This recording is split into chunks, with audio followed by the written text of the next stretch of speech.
प्रणिपत्यवर्धमानं प्रश्नोत्तररत्नमालिकां वक्षे नागनरामरवन्द्यं देवं देवाधिपं वीरं।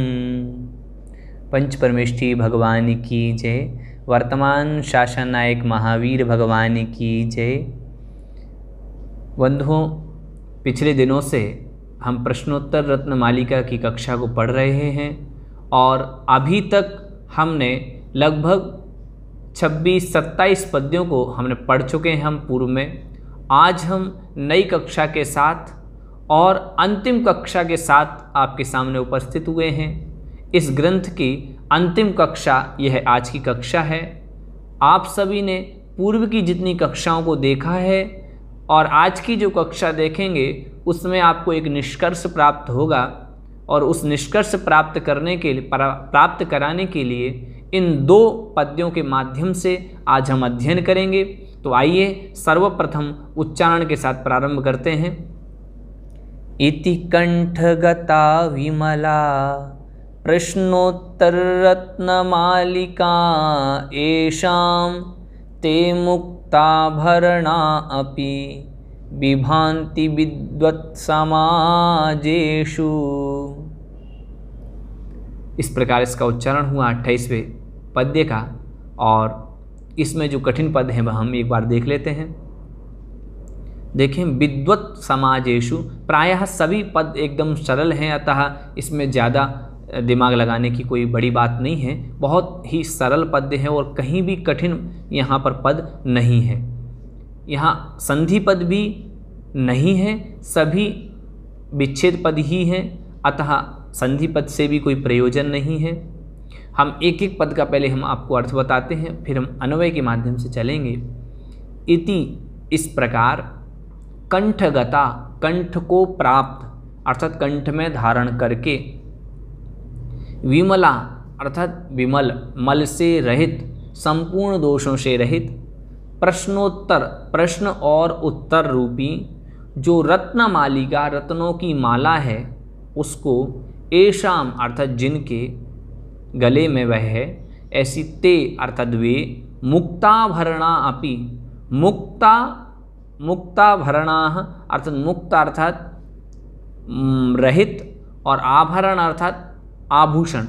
तो मुक्त हो चुके हैं आभूषण से, जो ऐसे आभूषण से रहित होने पर अपि भी विभांति शोभित होते हैं, विद्वत अर्थात विद्वानों के, समाजेषु समाज में, विद्वानों की समाज में, विद्वानों की सभा में, विद्वानों के सदन में वह शोभित होते हैं।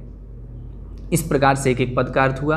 अब हम अन्वय के माध्यम से इसके अर्थ को लगाते हैं। इति येषां विमला प्रश्नोत्तर रत्नमालिका कंठगता ते मुक्ताभरणाः अपि विद्वत् समाजेषु विभान्ति। इति, इस प्रकार से, येषां अर्थात जिन व्यक्तियों को विमला प्रश्नोत्तर रत्नमालिका, प्रश्नोत्तर रत्नमालिका का विशेषण दे रहे हैं विमला, अर्थात जो संपूर्ण दोषों से रहित है, ऐसी प्रश्नोत्तर रत्न मालिका, ऐसी प्रश्नोत्तर, प्रश्न और उत्तर रूपी रत्नों की जो मालिका है, ऐसी उस प्रश्नोत्तर रत्न मालिका, ऐसे जिन व्यक्तियों को, येषाम अर्थात येषाम जनानाम, जिन व्यक्तियों के कंठगता अर्थात कंठ में धारण हो चुकी है, कंठ को समा चुकी है, अर्थात कंठस्थ कर लिया है, जिसने कंठगता अर्थात कंठस्थ कर लिया है, ते अर्थात वे जन मुक्ताभरणाः अपि, मुक्त हो चुके हैं आभरण से, अर्थात जिन जो आभूषण से रहित हैं, ऐसे मनुष्य जिन्होंने प्रश्नोत्तर रत्न मालिका को धारण कर लिया है परंतु रहित हैं किससे? आभरण से, आभूषण से। तो आभूषण से रहित अपि होने पर भी विद्वत् समाजेषु, विद्वानों की समाज में, विद्वानों की सभा में विभांति सुशोभित होते हैं। अर्थात कहने यहाँ आचार्य कह रहे हैं, इति इस प्रकार से, येषाम जनानाम, जिन जनों के, जिन मनुष्यों के, विमला प्रश्नोत्तर रत्न मालिका, यह जो संपूर्ण दोषों से रहित प्रश्नोत्तर, प्रश्न और उत्तर रूपी जो रत्न की मालिका, माला है, वह कंठगत हो चुकी है, अर्थात कंठस्थ हो चुकी है। ऐसे ते जनाः, ऐसे वे लोग, मुक्ताभरणाः अपि, मुक्त आभरणों से भी, अर्थात आभरण जिनके ऊपर नहीं लगे हुए हैं, आभूषण से रहित होने पर, अपि भी, विद्वत् समाजेषु, विद्वत् सभासु, अर्थात विद्वानों की सभा में, विभान्ति, शोभित होते हैं, सुशोभित होते हैं। इस प्रकार से यहाँ यही अंत में समापन करते हुए कह रहे हैं कि इस प्रकार से जिन व्यक्तियों को यह विमल संपूर्ण दोषों से रहित प्रश्नोत्तर रत्नमालिका कंठस्थ हो जाती है, ऐसे वह लोग आभूषण से रहित होने पर भी विद्वानों की सभा में सुशोभित होते हैं। अतः निश्चित ही इस प्रश्नोत्तर रत्नमालिका को पढ़ करके विद्वानों की सभा में सुशोभित हो सकते हैं। हम भी एक विद्वान बन सकते हैं, भले ही हमें कुछ ना आता हो, परंतु अगर हमें प्रश्नोत्तर रत्नमालिका आती है, इसका मतलब है कि हम एक श्रेष्ठ और आचरण में जितना ढालना है और जितना हमें चाहिए है मोक्ष के लिए, उतना सब कुछ हमें, जितना हमें वैराग्य चाहिए, जितना संवेग हमें आवश्यक है, उतना सब संवेग इस प्रश्नोत्तर रत्नमालिका को पढ़ करके आ सकता है। और भी जो हमें समाज में कैसे रहना है, किसके साथ कैसा व्यवहार करना है, वह सब व्यवहार हमें इस प्रश्नोत्तर रत्नमालिका से पता चल सकता है। और विद्वानों की सभा में जब हम कभी बैठेंगे तो हमारी हंसी नहीं उड़ेगी अगर हमने इसको कंठस्थ कर लिया तब। इस प्रकार से यहाँ पर भाव है। चलिए दूसरे पद्य के बारे में विचार करते हैं कि दूसरे पद्य के बारे में जो आचार्य ने कहा, यह समापन जो चल रहा है उपसंहार के रूप में, वह अंतिम पद्य को कहते हैं। विवेकात्यक्त राज्येन राज्येयं रत्नमालिका रचिता मोघवर्षेण सुधियां सदलंकृतिः। इस प्रकार से इसका उच्चारण हुआ। अभी तक हमने जितने भी पद्य देखे थे वो सारे पद्य आर्या छंद में देखे थे, और जो अंत का जो है पद्य देख रहे हैं वह हम अनुष्टुप छंद में देख रहे हैं। यह अनुष्टुप में है और बाकी के 28 जो थे वो सभी आर्या में थे। अतः आर्या छंद में 28 पद्य और एक पद्य जो अवशिष्ट रहा वह है हमारा अनुष्टुप छंद में। इस बात का ध्यान रखें, यह आपकी परीक्षा में भी पूछा जा सकता है। इस प्रकार से अब हम देखें यहाँ पर जो कठिन पद हैं, त्यक्ता राज्येन, विवेकात् त्यक्ता राज्येन, इस प्रकार से पढ़ना है। और नीचे जो थोड़ी सी कठिनाई प्रतीत हो सकती है, रचिता मोघवर्षेण, रचिता मोघवर्षेण, इस प्रकार से यह शुद्ध है। अतः हमें एक बार हम उच्चारण करेंगे तो निश्चित ही यह शुद्ध हो जाएगा। अब देखें यहाँ पर जो संधि पद है वो लगभग यहाँ पर रचिता और अमोघ वर्षेण, यहाँ पर ही संधि पद है, बाकी सभी जगह संधि से। राज्या इयम, एक जगह और संधि पद है ऊपर, राज्या इयम, इस प्रकार से राज्य इयम बन गया। और बाकी सभी पद एकदम सरल हैं। सत अलंकृति ही भी यहाँ पर एक प्रकार से, यहाँ सत अलंकृति यह भी संधि पद है तो उसका सद अलंकृति ही बन गया। सत अलंकृति ही बराबर सद अलंकृति ही, इस प्रकार से संपन्न हुआ। चलिए जानते हम एक एक पद के अर्थ को। विवेकात् अर्थात विवेक से, त्यक्त राज्येन, त्यक्त छोड़ चुके हैं, राज्येन राज्य को, अर्थात त्यक्त छोड़ चुका है, राज्य छूट चुका है, राज्य जिसका, किसके कारण से, विवेकात्, विवेक से। और किसके द्वारा, तो राज्यां अर्थात राजा के।